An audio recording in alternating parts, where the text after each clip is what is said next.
Bom dia! Bom dia! Que alegria a gente poder estar aqui louvando a Deus nessa manhã de domingo ensolarado.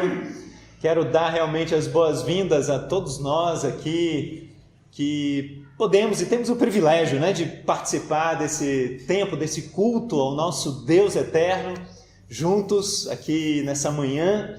E estou feliz com a chegada do Robert também, sem dúvida, das terras portuguesas.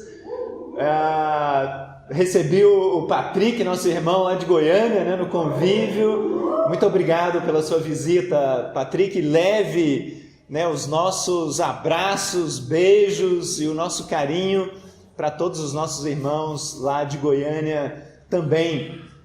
E eu gostaria de iniciar hoje uma nova série aqui de pregações, onde nós vamos estar falando justamente disso, desse convívio e dessa interação que a gente tem o privilégio de termos juntos e todos nós fazemos parte disso e cada um é muito importante. Nesses 4 próximos domingos, nós vamos tratar de comunidade, de formação de comunidade. Como que Deus nos guia, nos direciona para cada vez mais sermos família dele, para termos os preceitos do reino de Deus cada vez mais presentes entre nós, nas nossas vidas e na interação uns com os outros. A comunidade é algo muito importante, sem dúvida todos nós sentimos falta de relacionamento, de conexão uns com os outros, e eu acredito que no âmbito cristão, nós temos a grande oportunidade de vivermos num nível de profundidade que em qualquer outro meio a gente não conseguiria. O cristianismo, os princípios cristãos, o chamado de Deus, proporciona para a gente um nível de comunhão, um nível de amizade entre nós, que realmente é difícil a gente alcançar isso no nosso ambiente de trabalho, mesmo na nossa família, no âmbito dos nossos familiares, no nosso prédio, com os nossos vizinhos, sendo cristãos e respondendo ao chamado de Deus uns para com os outros, nós podemos nos apropriar de tantas coisas que vão ao encontro de necessidades profundas dos nossos corações. E a gente pode levar isso para tantas pessoas fora. E isso é assim, a gente tem essa necessidade porque, na verdade, nós fomos criados por um Deus que em si é um Deus em comunidade. O nosso Deus é Deus Pai, Filho e Espírito Santo, é a Trindade.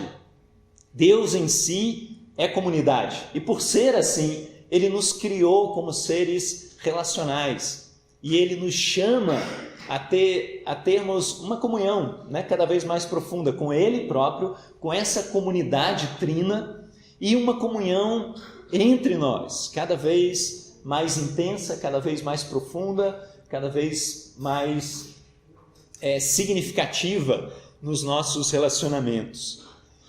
No entanto, a gente sabe que isso não é uma coisa muito simples, A gente sabe da história e a gente sente os reflexos das decisões dos nossos primeiros pais e daqueles seres humanos que decidiram se rebelar contra Deus para seguir um caminho próprio, um caminho de acordo com seus princípios, com seus valores e com seus próprios desejos interiores.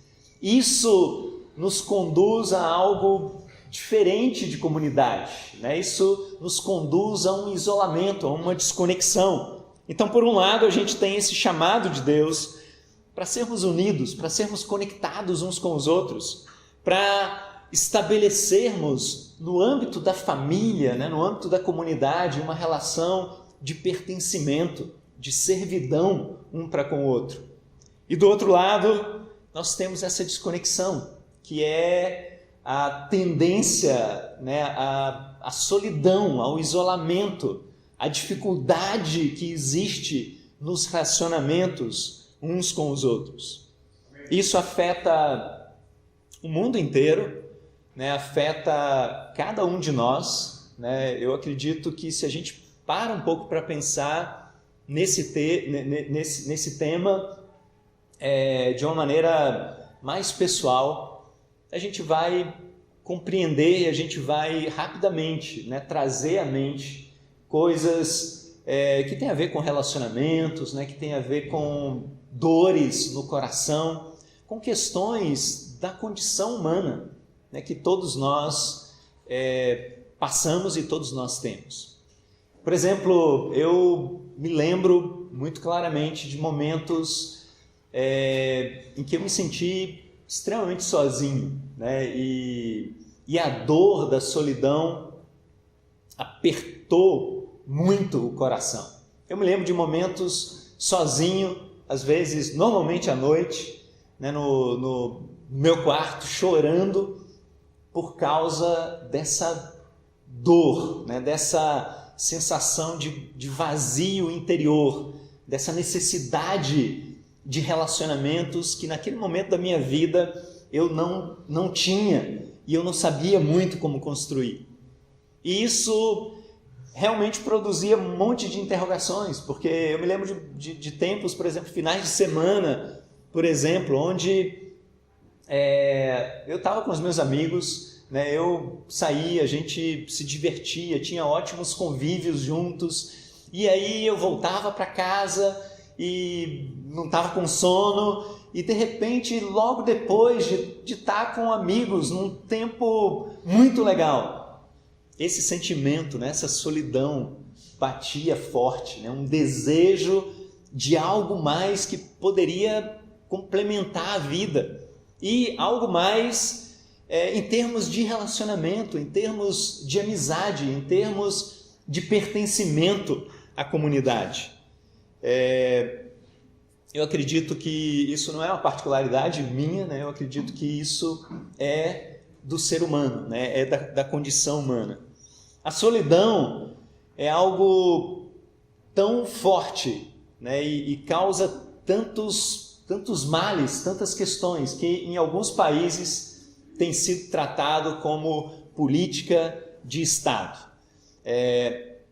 Aqui nesse slide, né, a gente está vendo, vamos tratar desse tema nesses próximos encontros, comunidade, e hoje, particularmente, a gente vai falar sobre isso, né, da rejeição da autorrejeição ao acolhimento, ao abraço, né, mútuo, à aceitação uns dos outros. Mas essa questão da solidão é tão forte que em alguns países, né, tem sido tratado como tema de política de Estado. Por exemplo, a gente tem alguns exemplos aqui no Reino Unido. Foi criado o Ministério da Solidão. E isso não tem essencialmente a ver com a pandemia, né? Essa notícia aqui é uma notícia lá de janeiro de 2018, porque as autoridades perceberam que isso era uma questão seríssima naquele país, naquela comunidade, né? Naquele estado. E eles tratam isso como uma pandemia oculta. Nessa matéria aqui, a gente lê esse trecho, por exemplo, né, que diz assim: muitas vezes o isolamento abre espaço para transtornos psicológicos graves, como a depressão e a ansiedade. Então, esse isolamento ele tem consequências, né, em todos os níveis, inclusive com questões psicológicas. Foi partindo desse fato que a Inglaterra decidiu criar o tal Ministério da Solidão. E eles tratam isso como uma pandemia oculta, né, algo que é muito forte no país, né, e 9 milhões, né, a notícia traz, 9 milhões de pessoas no universo de 65 milhões sofrem de uma maneira aguda desse mal da solidão. Isso não é pouca coisa, né? Cerca de 15% da população britânica.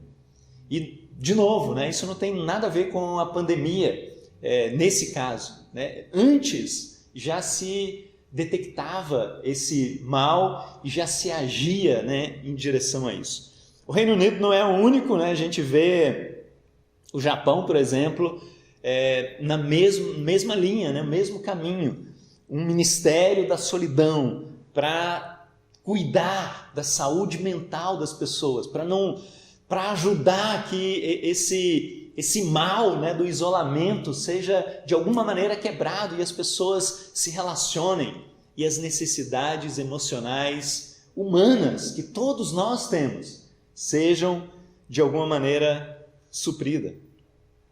E aí a gente pode perguntar, né, mas o Brasil, né, país das festas e do carnaval, né, e um país ensolarado, a gente gosta de abraçar uns aos outros, a gente gosta de estar juntos. E aí, o que acontece aqui no Brasil? Bom, agora, né, falando da pandemia, tem essa notícia aqui, né, da BBC. Brasileiro é o povo que mais sente solidão na pandemia, aponta ranking.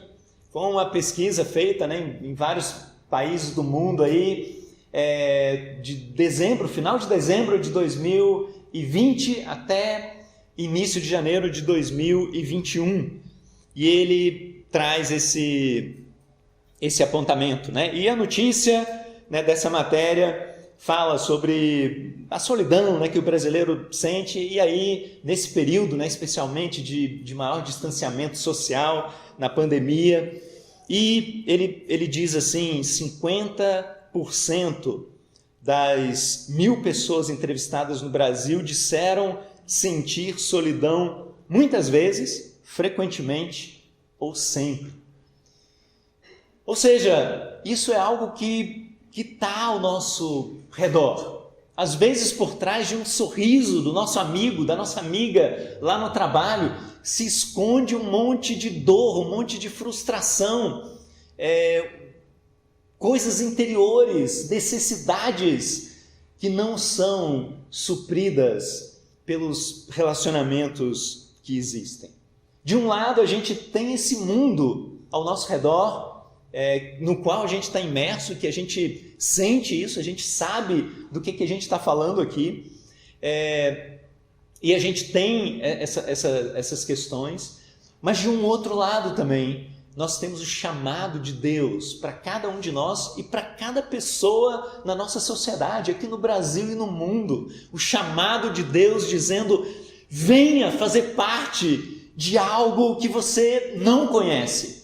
Venha construir uma comunidade, algo que eu tenho em mente, algo que somente com os meus princípios você vai conseguir construir. Venha se relacionar, em primeiro lugar, comigo, como comunidade trinitária, com o Deus que é Pai, Filho e Espírito Santo, e depois você vai se relacionar uns com os outros num nível de intensidade que vai suprir suas necessidades emocionais, espirituais e tudo que você precisa. Eu tenho bênçãos em abundância para você. Você não precisa morrer na secura desse mundo, na crueldade, na superficialidade dos relacionamentos. Você não precisa, você pode atender ao meu chamado. É isso que a gente olha quando a gente abre as Escrituras.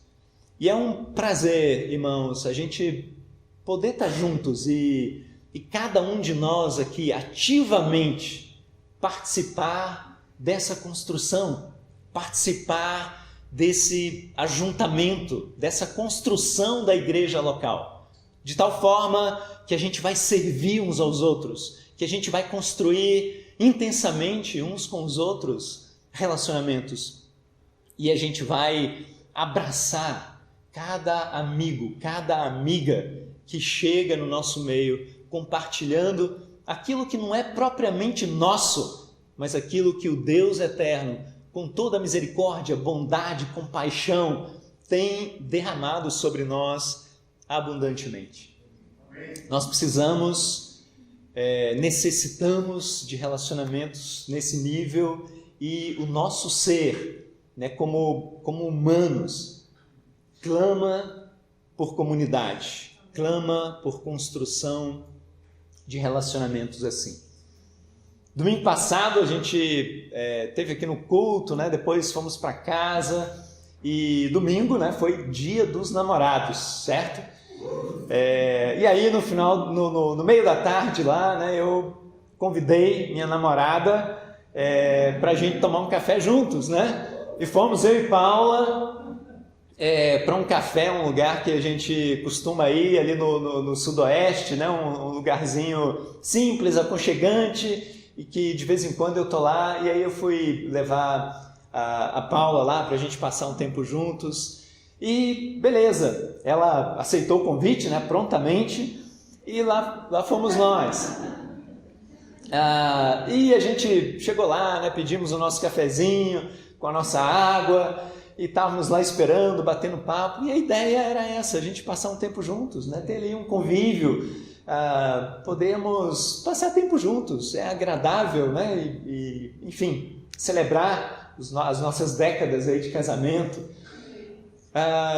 E aí, não mais do que de repente, a gente estava lá esperando o nosso café chegar e chega o dono lá do local, né, que eu conheço, a gente tem construído uma amizade, e aí a gente começa a conversar, ele fala, né, das coisas lá, né, da vida dele, e a esposa dele estava lá, e aí a gente aproveitou e conheceu a esposa, e ficamos lá batendo papo, e a gente estava lá batendo papo, e chega um amigo meu de faculdade, que a gente se encontra assim esporadicamente, né? Ele mora lá no sudoeste, ele estava lá com a família, ele, a esposa, o filho, e eles foram não para tomar um café, mas para almoçar lá nesse local. E aí, puxa, que legal, quanto tempo eu não te vejo, e a gente começa então a conversar, eles sentam do nosso lado, e a gente começa a bater papo ali, né, e vira uma festa, né? E aí a gente já marca, né, para almoçar no sábado seguinte juntos, e enfim, né, o tempo passou, né, a gente voltou para casa super felizes.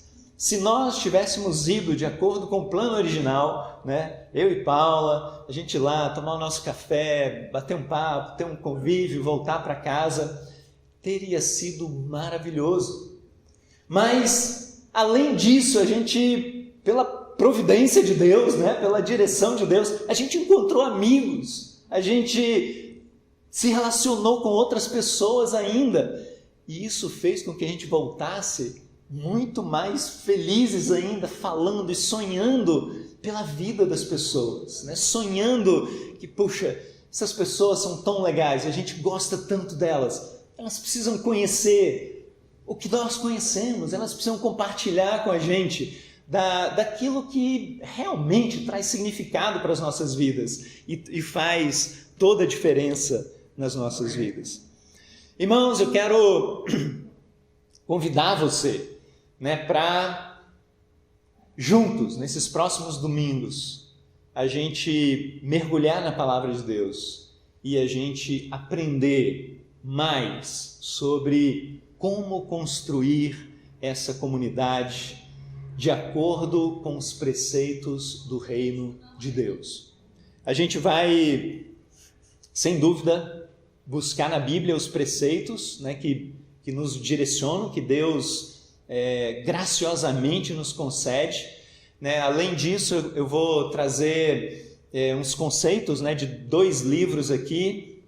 O primeiro deles é Comunidade, né? Eu vou trazer algumas coisas, né, desses livros. Comunidade, do Henry Nouwen, que é um autor cristão, e desse outro livro, A Arte da Comunidade, que é de um autor não cristão. Isso é muito interessante, porque é um consultor que ele trabalha para empresas, instituições, organizações públicas, privadas, e ele é contratado para ajudar a criar comunidade no meio dessas instituições, porque as pessoas compreendem quanto melhor for, quanto mais agradável for, quanto mais comunitário for o ambiente de trabalho, maior será a produtividade, as pessoas vão ficar mais felizes. E ele traz princípios, né? E ele compartilha coisas e ele efetivamente ajuda como consultor a construção dessas comunidades em ambientes não cristãos, porque esse é um clamor do ser humano. E o mais interessante de tudo, quando você pega livros assim, você fala, isso daqui que ele fala está na Bíblia. Isso daqui, esse princípio aqui que ele traz, né, de uma maneira própria, elaborada, isso não é nada mais, nada menos do que Deus nos ensina desde a origem a como nós devemos nos relacionar uns com os outros, a como nós devemos construir comunidade. Então, com base na Bíblia e com base, né, em alguns autores, a gente vai fazer essa construção. E eu queria hoje começar lendo, e vai ser a nossa passagem base aqui de hoje, João capítulo 13, versículo 34 e 35. São os versículos que acredito que todos nós conhecemos ou já ouvimos em algum momento, mas que hoje eu queria me aprofundar a respeito do que Jesus fala aqui para os discípulos. E Jesus diz assim: um novo mandamento dou a vocês, amem-se uns aos outros. Essa é a base de construção da nossa comunidade. Amem-se uns aos outros. Como eu os amei, vocês devem amar-se uns aos outros. Com isso todos saberão que vocês são meus discípulos, se vocês se amarem uns aos outros. Essas palavras de Jesus, elas têm um contexto. O contexto de quem abandonou a glória, se tornou um ser humano para estar entre nós, viveu por algumas décadas aqui nesse mundo. Num determinado momento, escolheu pessoas para estar mais próximo deles, para que ele pudesse treinar e ensinar mais profundamente os preceitos do reino de Deus para essas pessoas que foram os discípulos, foram os apóstolos de Jesus Cristo. E prestes a ir para a cruz, Jesus, numa quinta-feira, lá em Jerusalém, ele se reuniu com esses discípulos. Esse é o contexto, é o que João, a partir do capítulo 13 no Evangelho, narra para a gente.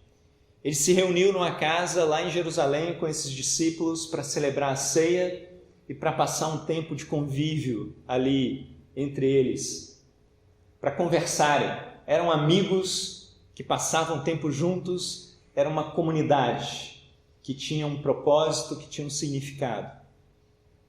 Algumas horas depois, Jesus sairia daquele lugar junto com os discípulos, iria para o jardim de Getsemane, e naquela noite ele seria traído, né, por Judas, os guardas chegariam lá, prenderiam, ele passaria pelo julgamento e seria crucificado na sexta-feira. Então, aqui Jesus tinha celebrado a ceia com os discípulos, tinha lavado os pés deles, tinha visto Judas deixar aquele ambiente e sair na escuridão daquela noite para traí-lo, para levar os guardas romanos exatamente no local que ele sabia que Jesus e os discípulos estariam um pouco mais tarde. Ele tinha anunciado para os discípulos que os próprios discípulos o abandonariam e falava mais uma vez para aquele grupo que ele não estaria mais com eles, que ele muito em breve iria para o Pai e não estaria mais fisicamente no meio deles. Nesse contexto, Jesus chega para os discípulos e fala exatamente isso. Olha, eu vou embora, eu não vou estar mais aqui acompanhando vocês, como a gente fez nesses últimos 3 anos, basicamente. Então, diante disso, amem uns aos outros. Cuidem uns dos outros. Se importem uns com os outros. Acolham, abracem. Convivam uns com os outros. Sirvam uns com os outros. Exatamente como eu fiz com vocês nesses últimos tempos. Como eu os amei. Amem-se uns aos outros. E sabe, quando vocês decidem fazer isso e efetivamente fazem isso, as pessoas vão saber que são discípulos. Vão saber quem vocês são. Porque isso marcará profundamente e anunciará para o próximo a identidade verdadeira de vocês. Discípulos de Jesus Cristo, filhos e filhas de Deus. Esse mandamento de Jesus não é essencialmente novo. Ele vem de uma base lá do Antigo Testamento, que em outra ocasião Jesus havia pensado muito especificamente lá de Levítico, capítulo 19, versículo 18, e apontado essas palavras do livro de Levítico como o segundo mandamento mais importante de toda a lei e dos profetas, depois de amar a Deus de todo o coração, de toda a alma. Levítico 19, 18 fala exatamente assim: não procurem vingança, nem guardem rancor contra alguém do povo, mas ame cada um ao seu próximo como a si mesmo.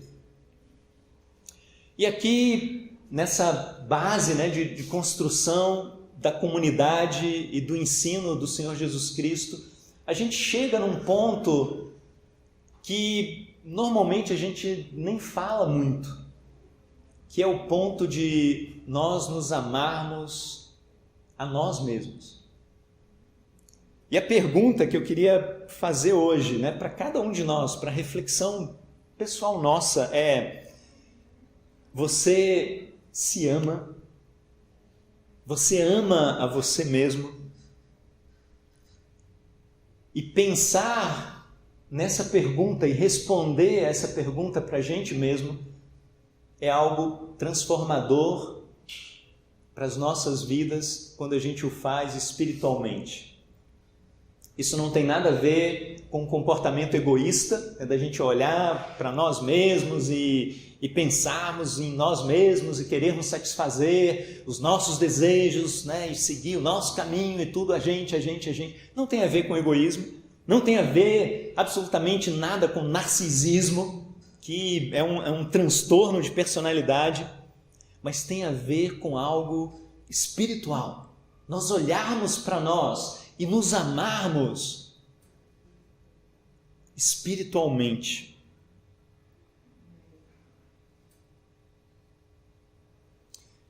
Eu acho que muita gente hoje, e talvez até alguns entre nós aqui, pode olhar para si mesmo e, pensando a respeito dessas coisas, pode chegar honestamente a uma conclusão do tipo: eu não gosto de mim.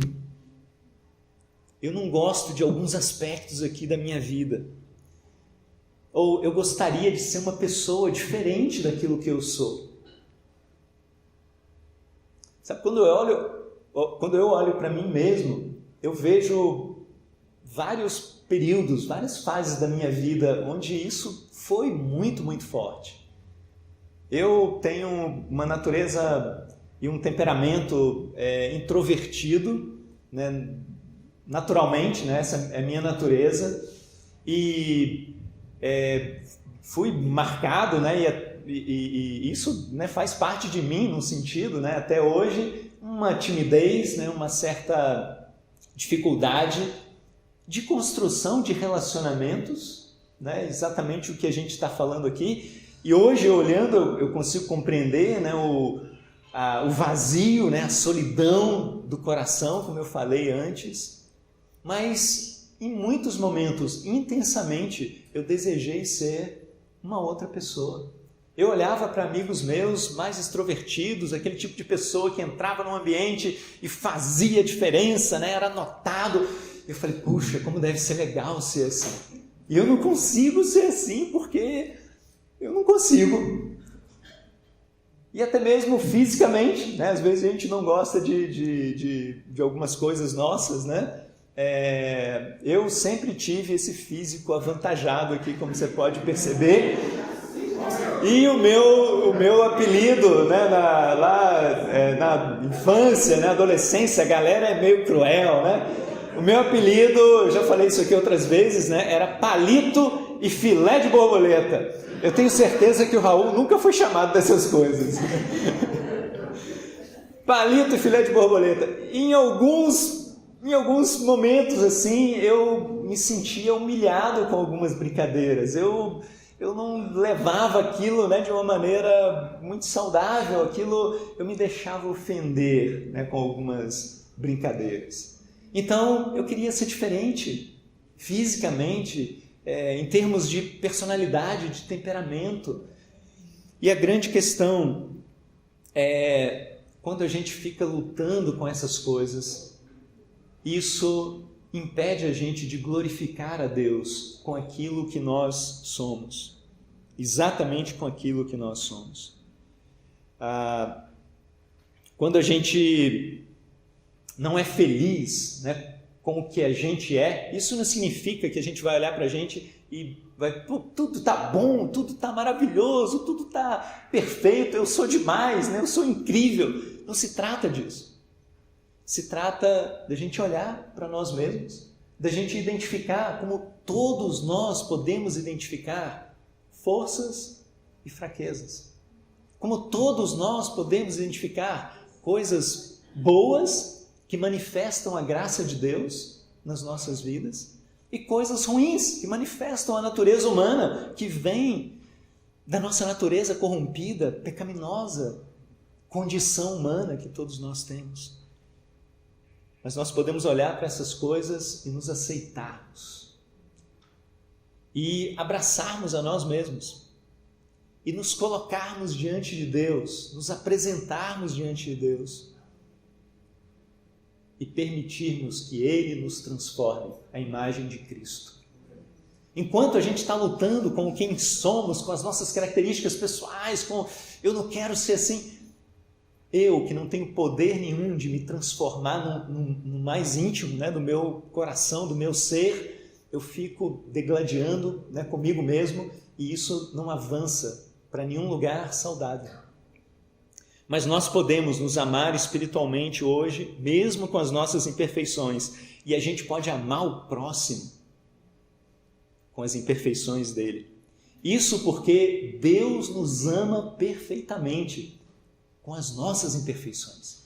Deus olha para essa bagaceira toda, né? como diria Núbia, né? Que somos eu e você, e Ele nos ama perfeitamente, profundamente, a ponto de se entregar completamente por mim e por você.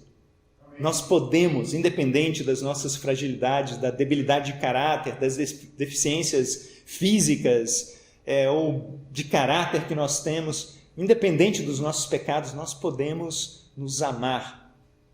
E isso tem tudo a ver com a maneira que a gente trata o próximo. Esse é o ponto das Escrituras.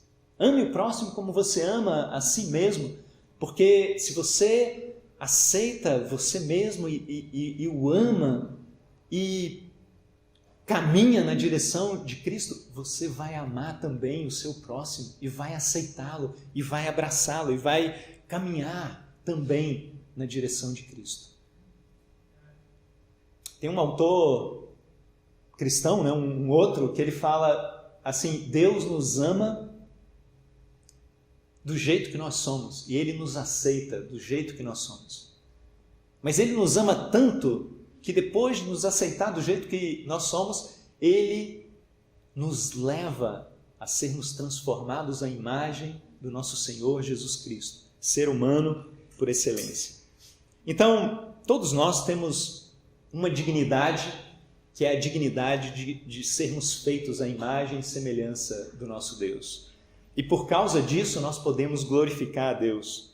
E é importante a gente olhar para nós mesmos e olhar para o próximo e enxergar em nós essa dignidade, uma dignidade que é a imagem e semelhança do nosso Senhor Jesus Cristo.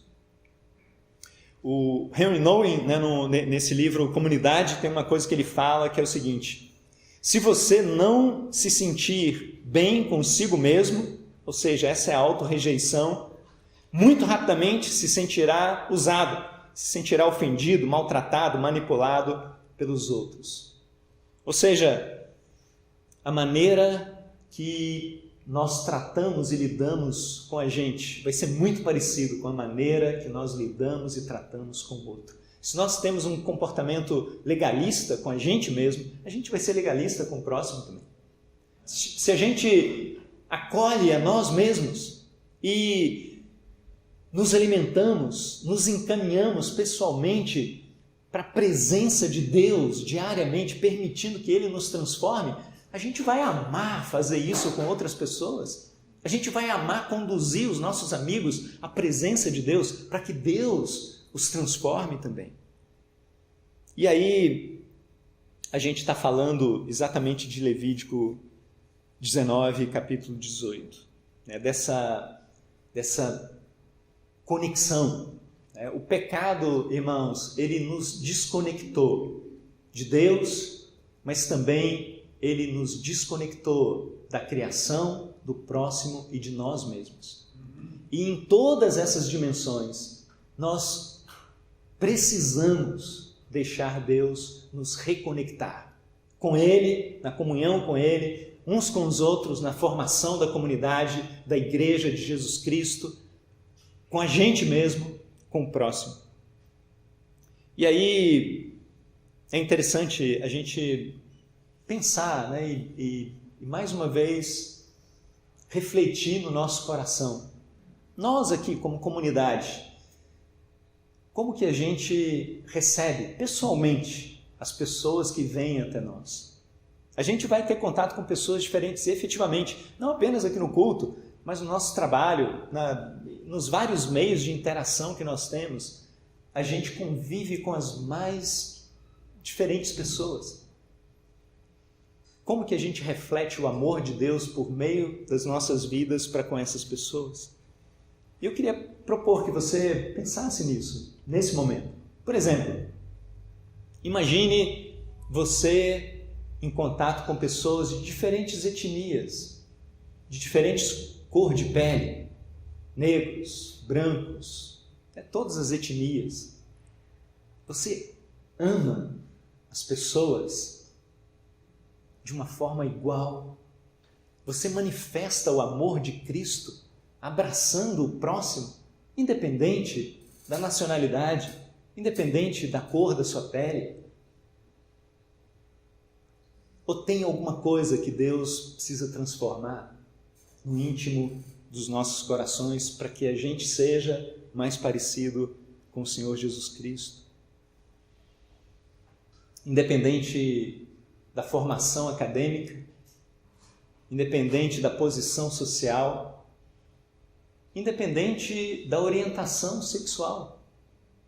A gente se relacionar com pessoas que são heterossexuais, homossexuais, todo espectro LGBTQIA+, acolhendo, abraçando, amando essas pessoas e igualmente apresentando a elas o que nos transformou e o nosso grande tesouro, que é o Evangelho do nosso Senhor Jesus Cristo.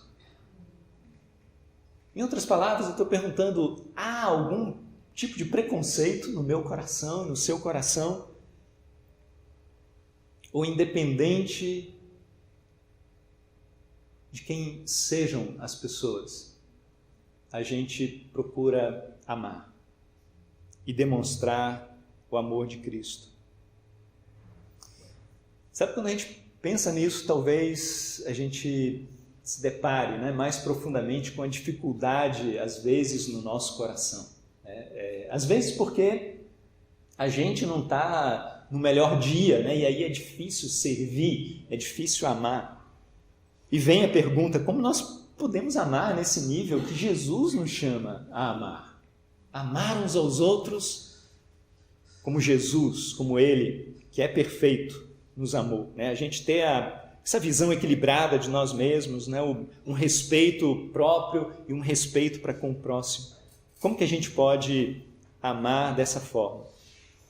Não tem outra fonte, irmãos, de aprendizado que não seja o próprio Senhor Jesus Cristo.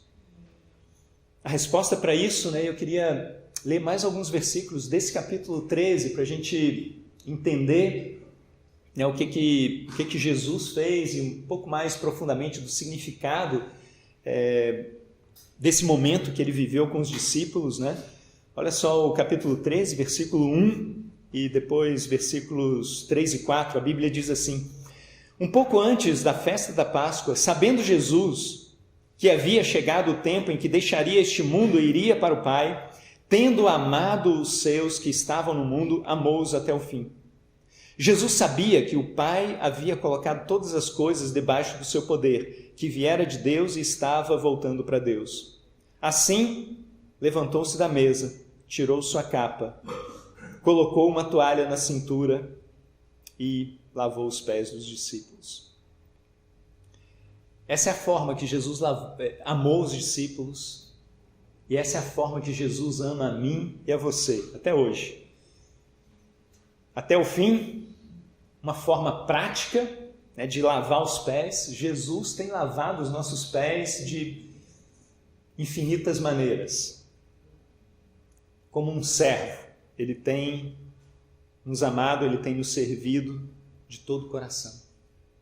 Sabe, naquele contexto, né, eu queria convidar você a gente imaginar, né, aquela sala, aquela casa lá em Jerusalém, onde Jesus estava ali com os discípulos, naquelas últimas horas antes dele enfrentar a cruz, e estava tudo perfeito, tudo foi organizado ali, tinha comida para aquela ceia, tinha um espaço limpo, agradável, apropriado para aquele tipo de celebração, tudo foi pensado e tudo foi providenciado para que os discípulos tivessem junto com Jesus aquele tempo.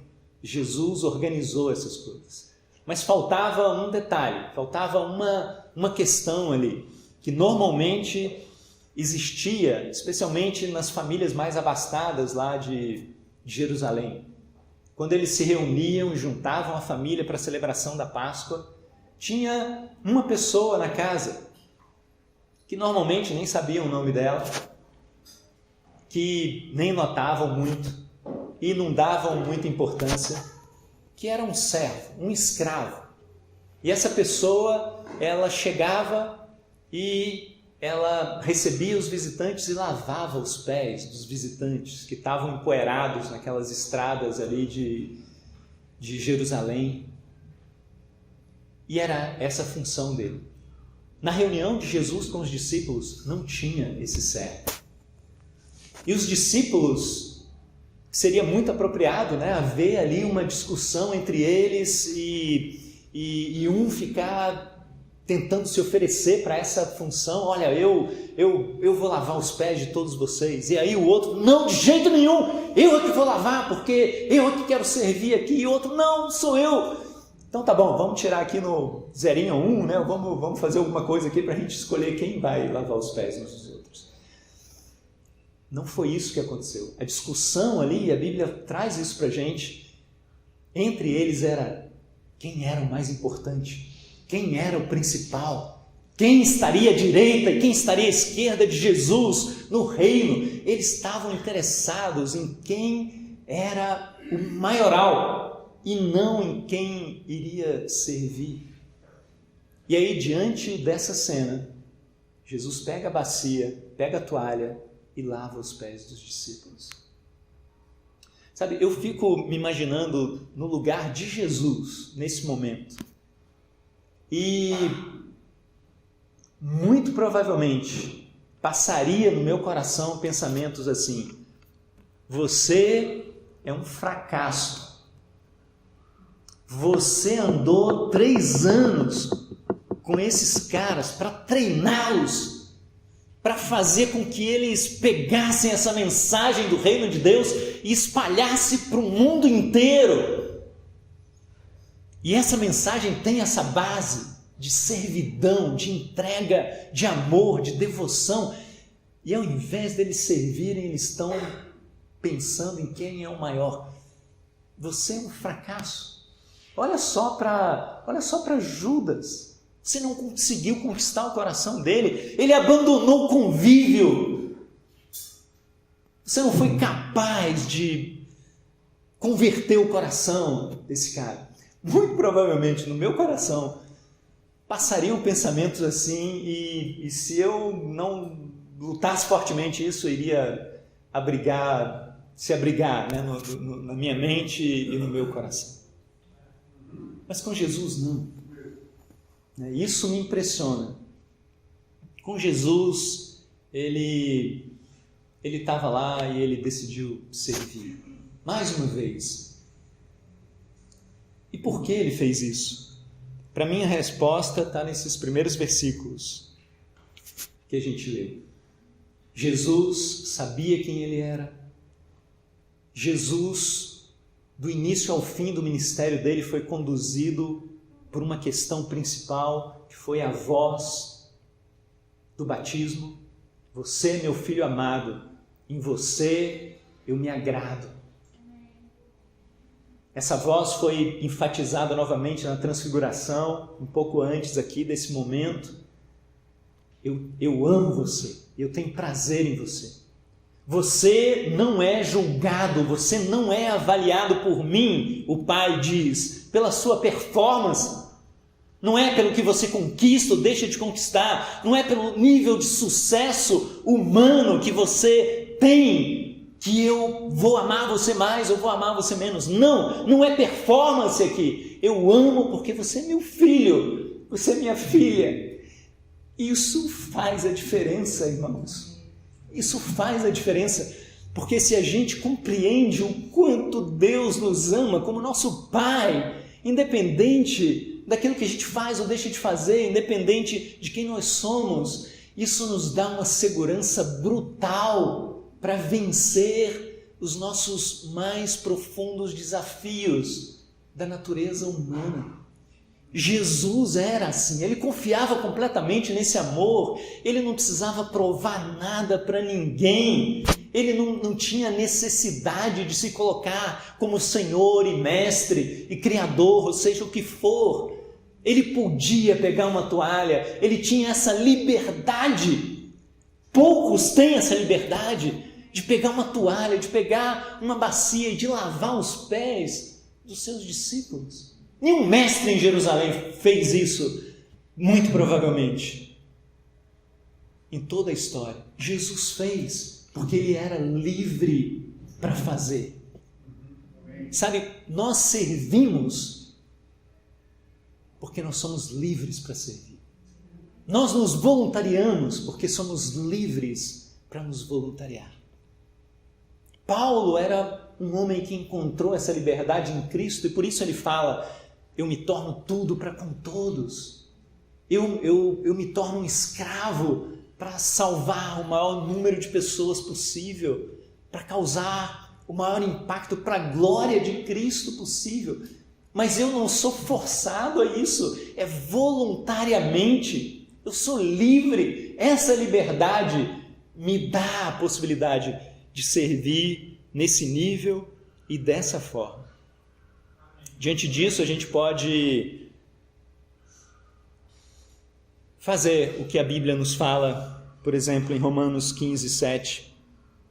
Portanto, acolham uns aos outros, como também Cristo acolheu vocês para a glória de Deus.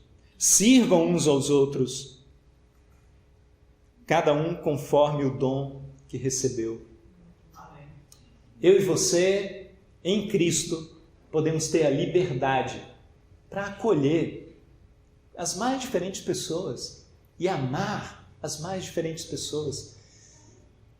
Isso não está em nós mesmos, isso vem do Espírito de Deus que habita em nós, isso vem das transformações que o Evangelho produz em nossos corações. Eu e você temos a liberdade de servir a comunidade, de servir um ao outro, de verificar o que falta aqui, onde não tem ninguém servindo, eu me voluntario. Isso vem de uma liberdade em Cristo que nós temos. E a comunidade é construída assim, é construída por voluntários, é construída por pessoas que, por serem tão amadas, por serem tão acolhidas, por serem tão transformadas por Cristo, elas se doam uns para os outros, se derramam uns para os outros. Assim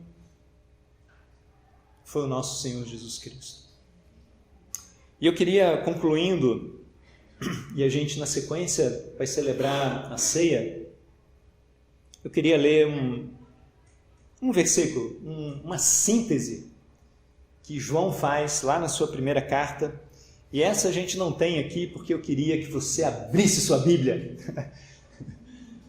ligasse aí o seu celular, seu tablet, abrisse sua Bíblia de papel. Se você não tem, acompanhe do lado, chegue junto aí com alguém que tenha uma Bíblia, e esse eu queria que você lesse e internalizasse o mais profundamente possível no coração. Primeira carta de João, lá no finalzinho do Novo Testamento, capítulo 4, versículo 19. 1 João 4, 19. E quem achar e puder ler para a gente, eu agradeço. Só o versículo 19. Nós amamos porque Deus nos amou primeiro. Exatamente. Amamos porque Deus nos amou primeiro. Obrigado. É simples, é fácil de guardar e é poderoso. E o que eu acho interessante aqui, a gente estava comentando sobre isso outro dia, né, na igreja em casa, a Bíblia não fala que a gente ama a Deus porque Deus nos amou primeiro. Ele nos amou, a gente ama Ele de volta. A Bíblia não fala isso. A Bíblia fala, nós amamos porque Deus nos amou primeiro. Irmãos, eu quero chamar cada um de nós o mais intensamente possível a refletirmos diante de Deus, percebermos o quanto Deus nos ama, porque isso é a chave para as nossas vidas. Porque se a gente entende e internaliza no nosso coração que somos amados de Deus, tem um versículo, né, que eu passei batido aqui, mas que vale a pena a gente voltar agora. Rosana, se puder colocar, por favor, que é o de João 17, né? Porque às vezes a gente fala, né? Não, Deus falou para Jesus Cristo, você é meu filho amado, eu tenho muito prazer em você. Mas isso foi Jesus Cristo. E eu, que sou tão pecador, falho, frágil e tenho todas essas questões aqui, Jesus, ele fala textualmente na oração dele, de João 17, ele fala para o Pai que eles sejam levados à plena unidade, para que o mundo saiba que tu me enviaste. E aí ele diz, e os amaste como igualmente me amaste. Jesus está falando para o Pai, Pai, esses aqui, pica-pau, os discípulos, né? esse bando aqui de pecadores, o Senhor os ama na mesma medida, na exata medida que o Senhor me ama. Então, Eilamar, Claudião, Elis, Patrícia, cada um de nós, Deus ama você na exata medida, nem mais nem menos, do que Ele ama o nosso Senhor Jesus Cristo. Se a gente é consciente desse amor, como João sintetiza, nós amamos porque Ele nos amou primeiro. Se somos conscientes do amor primário de Deus por nós, nós vamos amar. Amar quem? Todo mundo. Nós vamos amar nós mesmos, nós vamos amar o nosso próximo, independente de tudo aquilo, todas aquelas características que a gente falou. A gente vai amar a criação de Deus, a gente vai amar o Pai, o Filho, o Espírito Santo, o nosso Deus eterno. Nós vamos amar, porque Ele nos amou primeiro.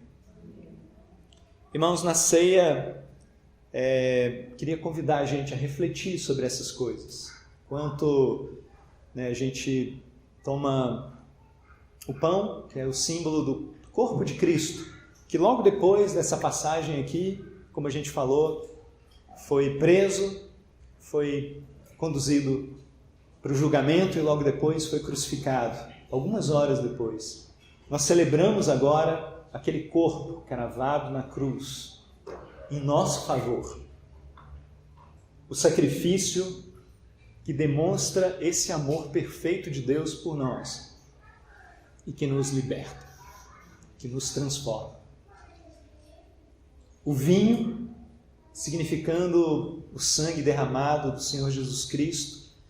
Quando fizermos isso, vamos pensar nessas coisas. Eu tenho amado a mim mesmo, eu tenho amado o próximo. Há algum preconceito no meu coração com relação a alguma pessoa específica, algum grupo de pessoas específico? Independente de, a gente não falou aqui das posições políticas, esquerda, direita, centro, extremos. Eu vou amar todo mundo e vou levar o evangelho para todo mundo. E por aí vai. Vamos pensar nisso, vamos refletir a respeito disso e buscar ser como Jesus. Que ele diz, essa semana a gente estava estudando a Bíblia juntos, e lá no capítulo 10, aqui tem um slide também do capítulo 10, versículo 18, na Bíblia, a mensagem, Jesus fala assim: entrego minha vida de livre vontade, assim sou livre para reavê-la. Ninguém a toma de mim mesmo, eu a entrego porque quero. Jesus foi para a cruz voluntariamente, porque ele era livre para ir como para não ir, e ele era livre e decidiu isso, por amor a nós. Então vamos orar e vamos juntos celebrar a ceia. Pai querido, queremos só te agradecer e celebrar nesse momento, Pai, o teu amor por nós. Que esse amor seja a base das nossas vidas e seja o que vai ser a base da construção da nossa comunidade, Pai. Que a gente, sendo amados por Ti de uma maneira perfeita, vamos nos amar, amar o próximo, amar o Senhor acima de todas as coisas. Nos ajude nesse tempo de reflexão, em nome de Jesus pedimos. Amém.